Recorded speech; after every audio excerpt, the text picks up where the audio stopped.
What's next for a neighborhood under siege? We'll have to wait and see. Reporting live, Sadie Sinclair, Channel 7 News. This is San Francisco. As I was talking to my friend Brooke's class in gender studies about recently, corporate news at its core is about serving information that benefits capitalism, and benefiting regular people is secondary or a side effect. And that whole gatekeeper model is in large part who we have to thank, I think, for a lot of the negative things that are going down in the United States right now. So in the past few months, I've been meeting up with people that I did not know before a year ago, who are also doing this sort of like news content creation thing online. Joshua from Frisco Voices, who's trying to start more independent media out of the Mission. They're just starting to commission articles there. I met up with Soleil Ho, who's been on the show before and is the sort of last one on the left standing at the San Francisco Chronicle. CJ Trowbridge, who I met over TikTok. CJ is talking about building something called Castro Media, specifically calling it an anarcho-syndicalist model of news gathering. And of course, you have other people that have been on the show before, like Jeremy and Julia at the Phoenix Project, who are creating content weekly about the tech oligarchy, filling in that niche. You have Kevin and Scott at Doom Loop Dispatch podcasts, who are also covering some of the goings on in local politics. And I think, if we work together and we have enough people who are gathering information that is important and in the public interest, the decentralized network that we're creating could give people an even better idea of the world around them than they've been getting from corporate media for so many years. And so yet another way to get out information is the documentary form. Mario Rivera is one of the most popular local social media figures. You probably know him from his person on the street interviews that he conducts in a lot of cases in downtown San Francisco. Abe Woodliff is a writer and the person behind Real Bay Area Memes, who's been on the show before, collaborating on a long-form documentary that premieres this week called The City of Sensitive Frauds. It includes some of my short-form content and is generally, I think, just an interesting way to use different mediums to do this basic task of getting information that we feel is important out to more people. And the topic of the film is gentrification, an issue that is eating away at my heart at all hours of the day. I'll link to the trailer and more information in the show notes. Lastly, it'll be a few weeks since she passed, but we lost someone who was doing some really good things in the Tenderloin community. Norma Asukar, who was pushing back against the ridiculous and totally unwinnable war on drugs and war on drug users that a few people are waging in San Francisco to maintain their hold on power. So rest in peace, Norma. I will link to an episode with Norma in the show notes. All right, here we are. Back with Abe. Mario, thank you for coming on the podcast. Wondering, if we could start off by talking about how you all met. How'd you become collaborators on this movie that we're about to talk about? Me and Abe met just online, just like anybody in the 2020 era. Whether it's Tinder or Instagram or whatever. But we just One met of the online. above, We met on yeah. Tinder, and they We were like, met on let's make a Tinder. documentary. Right, yeah. But we just met online. We've been homies online for a while. And then I had the idea of interviewing him for a documentary I was creating. And then we had a great interview and a great time together. And we're just let's take this thing to the next level. Just from there, I don't know, we just hit it off, and now we're, we tight as fuck. Oh, sorry, can I cuss? I'm not sorry. We just really tight, you know what I mean? So was the documentary that you wanted to talk to him about, was it this one that's about to come out? So originally the documentary was supposed to be about Treasure Island and the gentrification of Treasure Island, because the documentary was really, really niche. And, I know Abe is very knowledgeable on the subject, and He's very articulate with the words he uses. Even though he is a funny guy, he's very keen and very smart. So I definitely wanted him to be a part of it. And it was supposed to be just like I said, originally Treasure Island. And then we just were talking more about it. I'm like, this is bigger than Treasure Island. This is bigger than just this like little man-made island right here between Oakland and San Francisco. Then we were like, let's do Oakland, let's do San Francisco, and then Also, no one on that's Treasure kind of Island how it would fucking started. talk to us. We were trying to do interviews with people on Treasure Island. No one's trying to fucking talk to us. Like, there's no documentary here. Everyone fucking hates us. Damn. Exactly. That was a big part of it too, for sure. I'm like, hey, you want to do an Just interview? They're like, we don't talk to fucking the media. And I'm like, what's going on here? I mean, it is isolated out there. And I mean, it's been a minute. I haven't been out there since they opened the new park. They like poured all this money into this park. I don't even know if people on the island are using it. Yeah. What did you see when you were out there? And what is Treasure Island? You mentioned it's a man-made island, but for people who are listening from outside of the bay. So Could you Treasure describe Island it? is a man-made island in the middle of the bay, and there's like essentially a bunch of so this is what the Bay Area does. There was an island that the military is using. Then they dumped a bunch of toxic waste there, and they're like, well, this is unusable. Right. So since there's toxic waste there, they put a bunch of like low-income housing there and just called it a day. And then as gentrification became a thing, they're like, hey, wouldn't it be great if we built some luxury condos on this toxic waste? Right. And so that's essentially what was going on. So basically, when we went to Treasure Island, we were walking around and there was like a bunch of people in like the low income housing and they weren't talking to us. And then there's these giant, basically gentrification condos that are, some of them are going for like $5, $6, $7 million, like kind of out in the distance. 12 million. 12 million, at yeah, the 12 top right million. For there. Treasure Island? Yeah, Treasure Island, I swear to The God. penthouse condo right there. Yeah, The Again, penthouse condo condo. at the top right there. The toxicity, I mean, it's like hell to get to, especially during rush hour. There's no BART that stops there. There's like one muni. There's like one muni stop, Right, I think, and I think that's pretty much it. Yeah. But Mhm. yeah, they've been trying to clear it out of Poor People for a Minute, and pitching it as this like beautiful. I mean, the views are for sure they're amazing from Treasure Island, but it's also global warming is coming for Treasure Island. Yeah, Treasure Island's about to be it's about to be the Lost Island pretty soon. Like that shit's not going to be here for a long time. So good luck. Bad investment. Bad investment. Yeah. You had this idea for making a movie about Treasure Island, and that was, like it ended up being bigger than that. How has gentrification shown up in your lives, and why make the movie? Gentrification, I don't know. Like, I think it's just like at this point, it's just hard to avoid. Like, it affects everybody. I know some techies in San Francisco, and they're even getting priced out of like what they price people out of. Like, Right. it's funny because I like made a joke. I was like, "Oh, you guys are getting gentrified too," and they're all laughing. At this point, like, we saw it in front of our own eyes, like happening.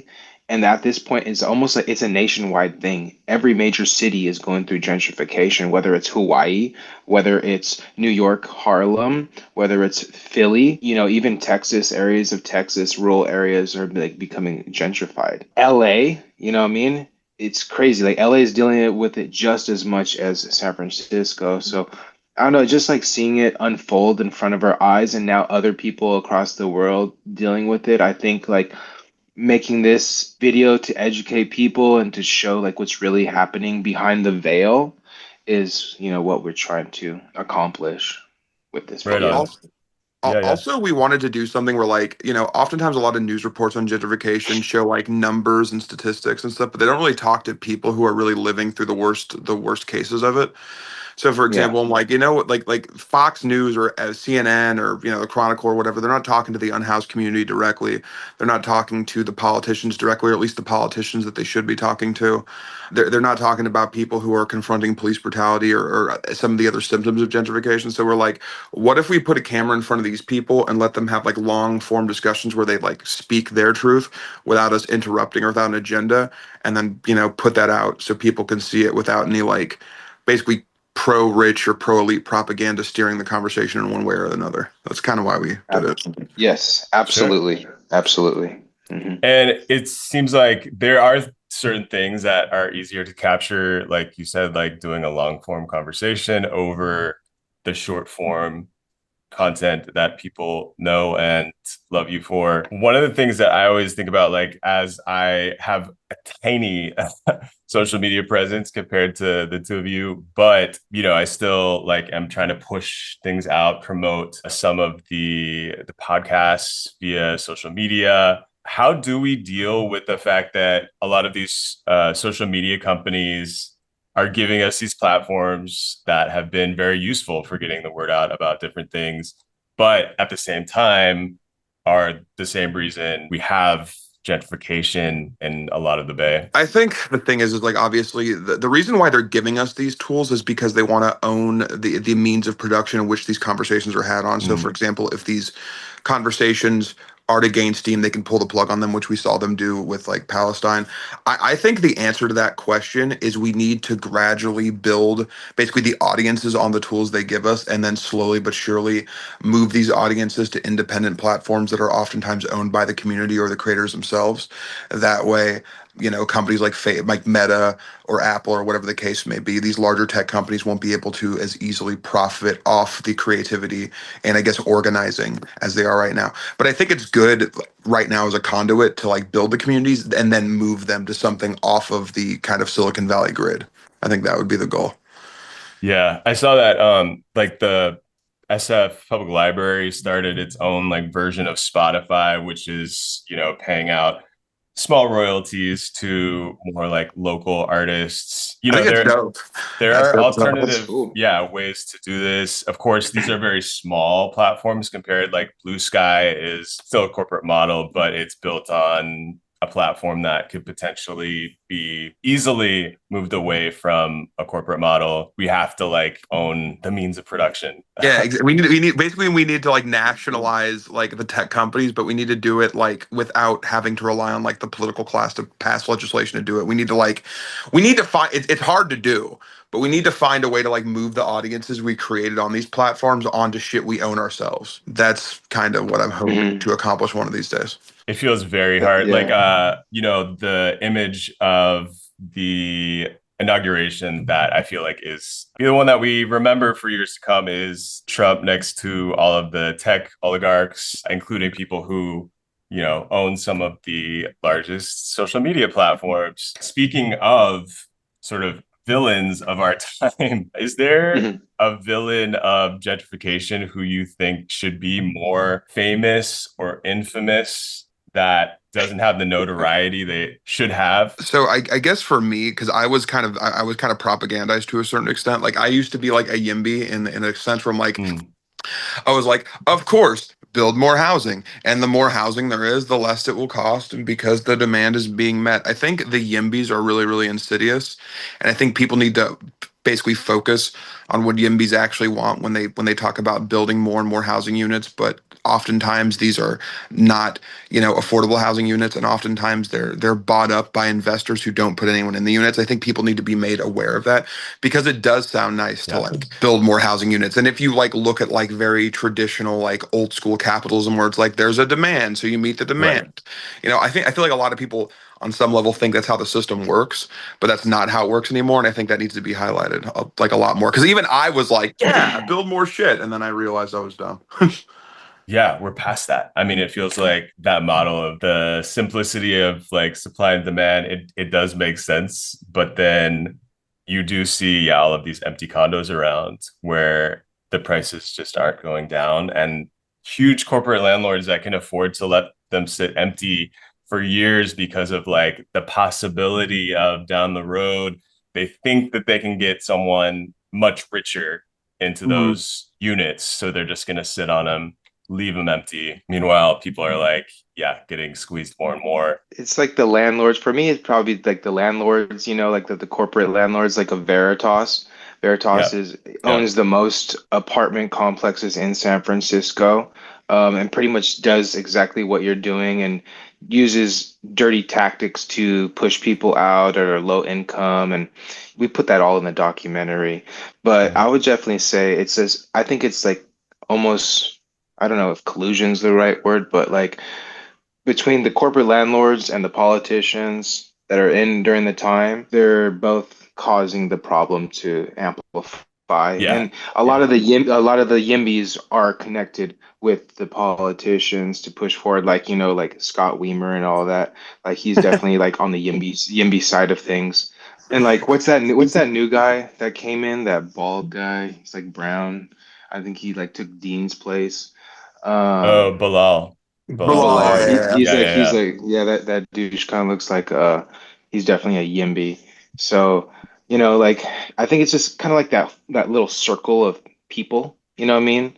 And then they got their like little tech bros that they work with or whatever. They need to, it's kind of like a little circle of people, you know what I mean? And it's actually a Right. smaller circle than people would think. Yeah, I mean, it is wild. Like, I think you were saying, Mario, that like even those tech bros are in some cases getting squeezed because Hmm. they didn't anticipate that these corporate landlords would be so profit driven that, for example, yeah, happy to leave these places empty just to find the next wave of slightly richer tech bros that get into those units. I think I'm dealing with that in my apartment complex right now too. Even though my landlord, we're not, it's not owned by Veritas. Somebody passed away in my apartment complex. There's like 8 units here, and it's been like over a year, and they haven't put anybody in to that apartment Yeah, yeah, yeah, complex. yeah, yeah, yeah, So they might not put anybody in to slowly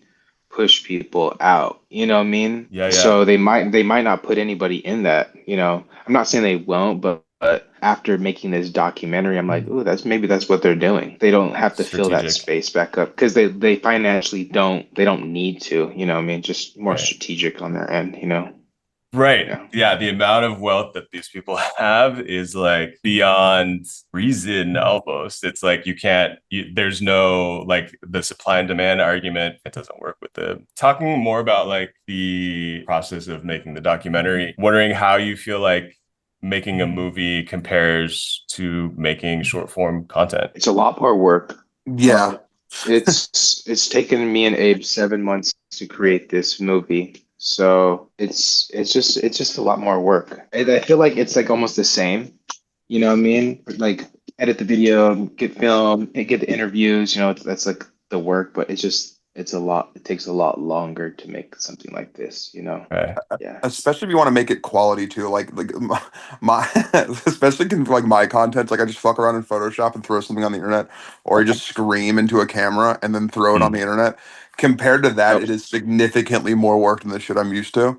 But I think hopefully the reach is a lot more, and hopefully people resonate with it, and it'll be worth it. So It took us like 2 months to get the Dean Preston interview because while we're Right, making right, the video, it was during election time. And Dean was like, yes, right. but not right now. You know what I mean? So that like pushed the video. I wanted the video to be published like before the new year in December, but just how things we had to wait for certain interviews. Yeah, I'm excited. Like, I mean, I think people they resonate with different mediums. Obviously, like some people like to get their information from short form content. Some people go to like YouTube video essays. There are some people who still are reading 2,000 word articles. I think like the more we have out there championing the side of people who are not the tech oligarchs, Mhm. is good. And let's see, sort of in the same vein, of talking about like the internet, making content on the internet. There was like a ton of media that came out in November, like a ton of think pieces about how the last election, responsibility for that last election went to the manosphere and right-wing bros making content on the internet. And that was what we should credit the return of Trump for, the Aiden Rosses of the world, the Joe Rogans. Do you have any suggestions for how to redirect the angst of straight men on the internet towards corporate so landlords and yimbys? so for me, I think that was the Democratic Party kind of shifting the blame. The manosphere, there's always going to be right-wing media, there's always going to be opposition media to the party that's in power. Yeah. I think the reason why the Democrats lost not wasn't because Joe Rogan didn't love Kamala.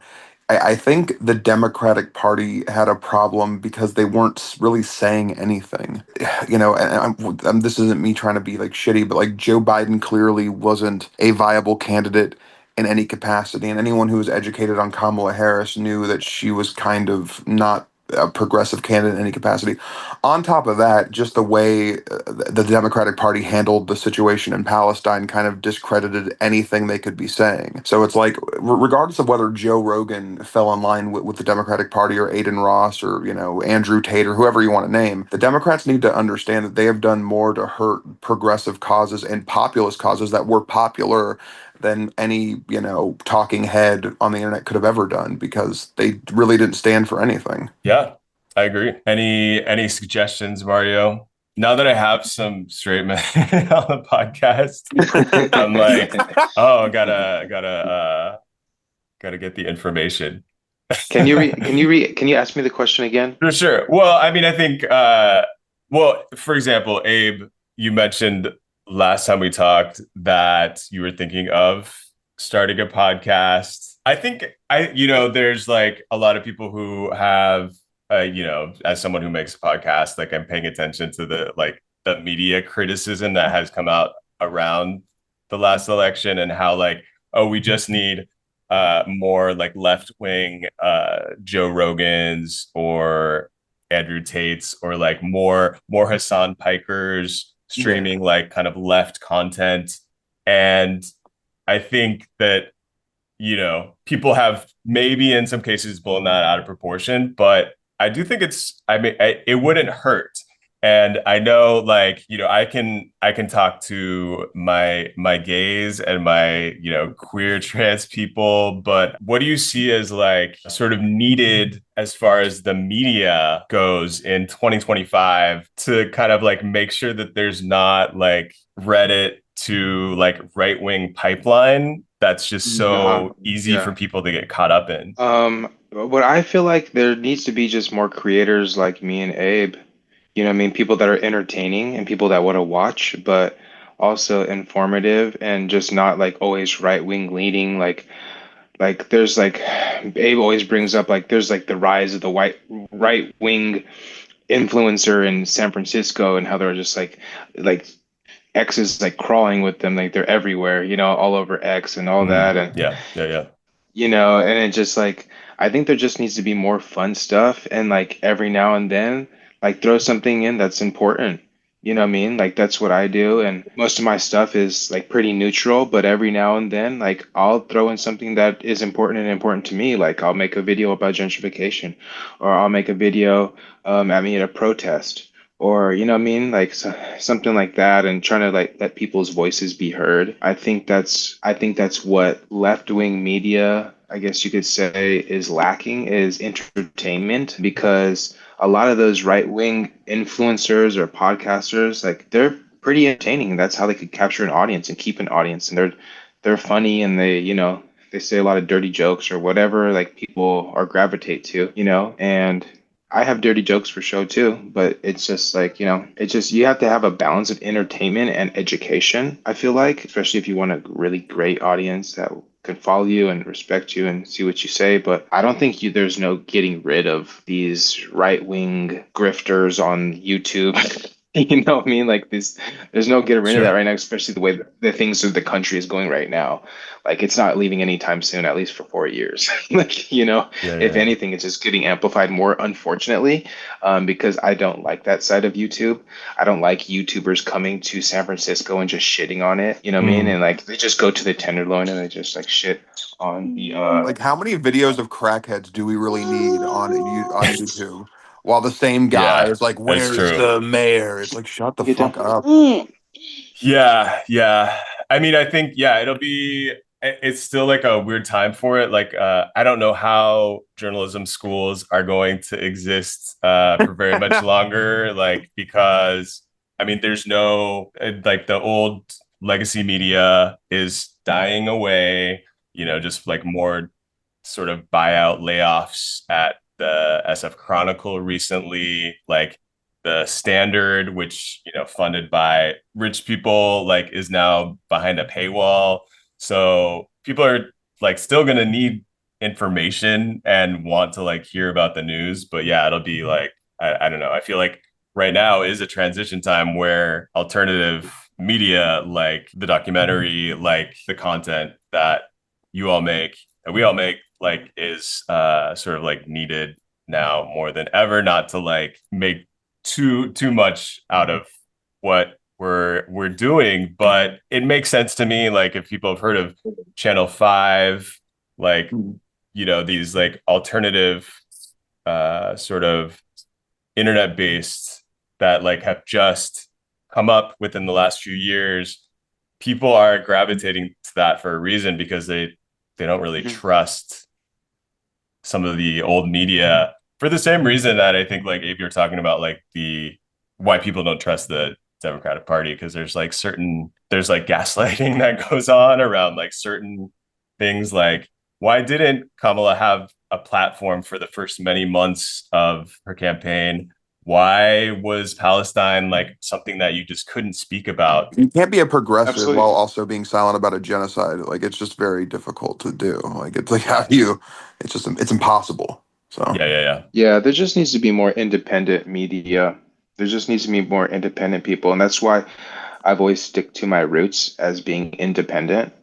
You know what I mean? I don't like having a boss. I've had a boss like once in my life and I fucking hated it and I quit. I don't like people telling me what I do, what I can publish.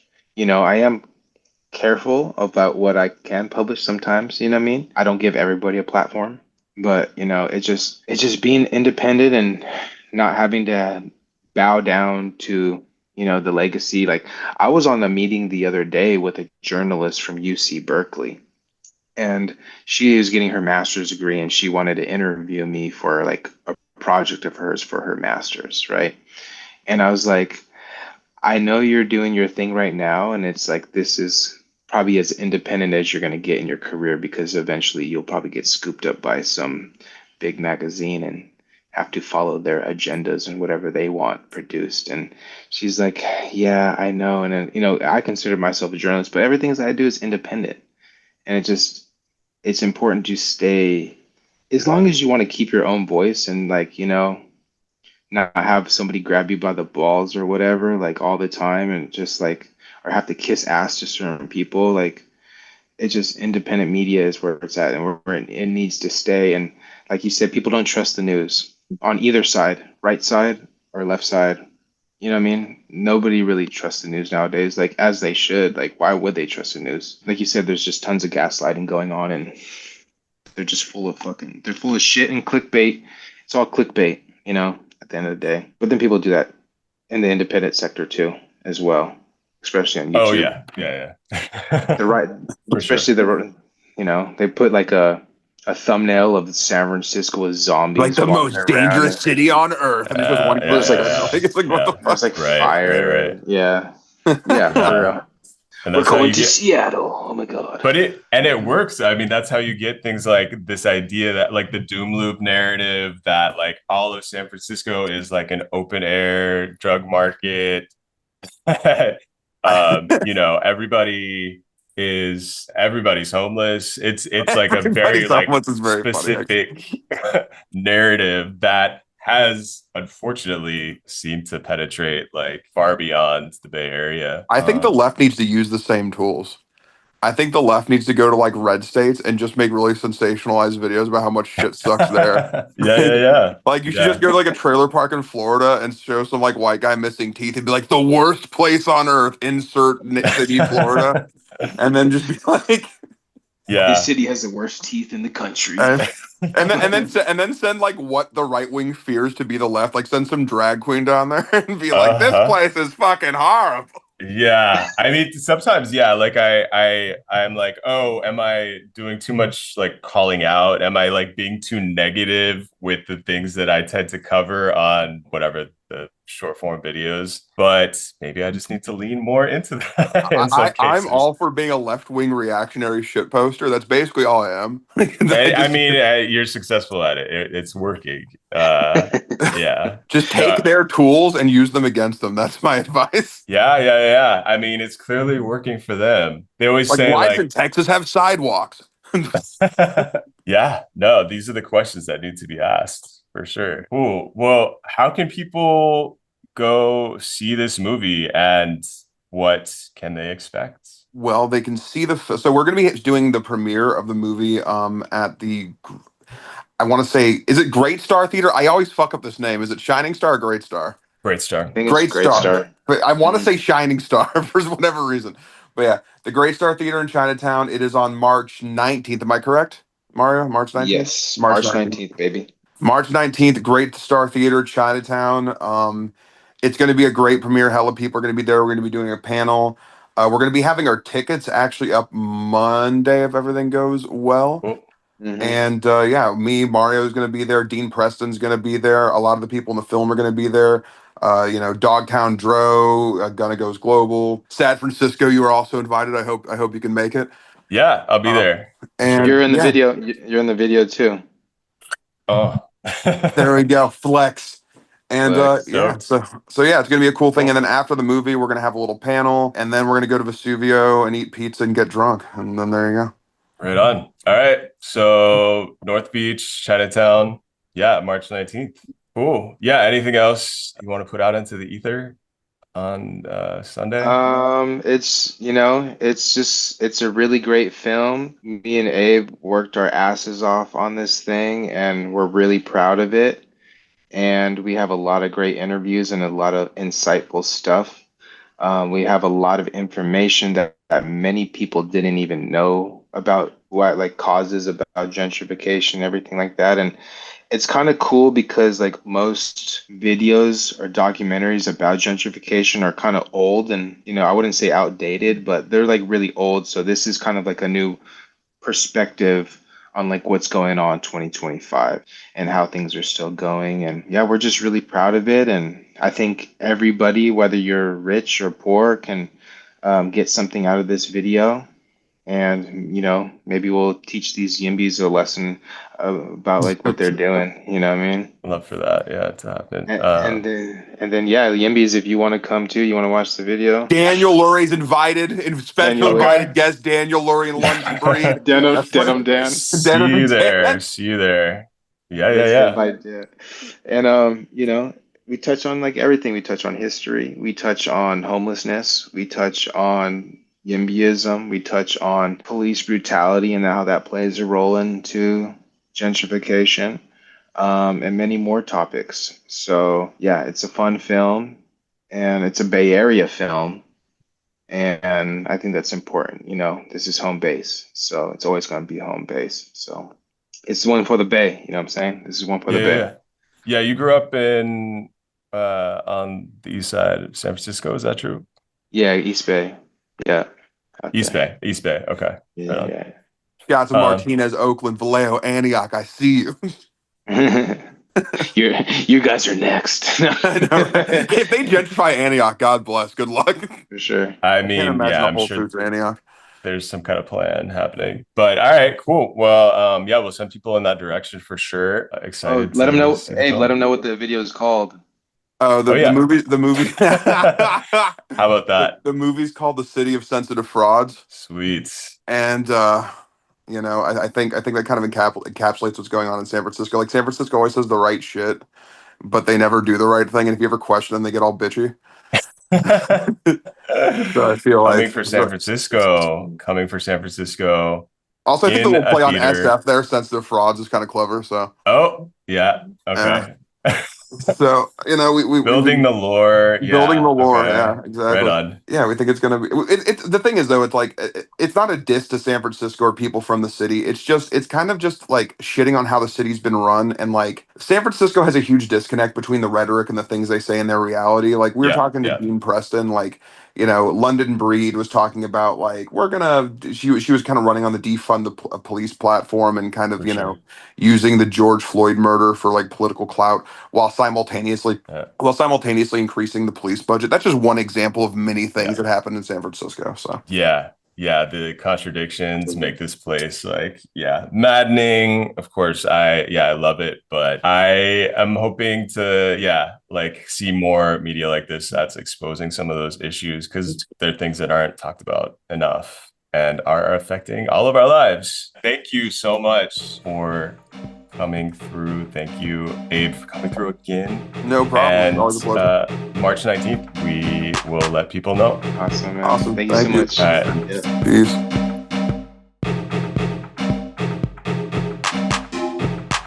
Thank you for listening to Sad Francisco. I am Toshio Meronek, and my co-producer is Tofu Estolas. Patreon.com/SadFrancisco is where you can find our past episodes and transcripts, and it's also where you can help us out with a donation. And if you do, it comes with some benefits like getting the episodes a few days early, and our gratitude for allowing us to keep making this podcast, which we love to do. See you next time in Sad Francisco.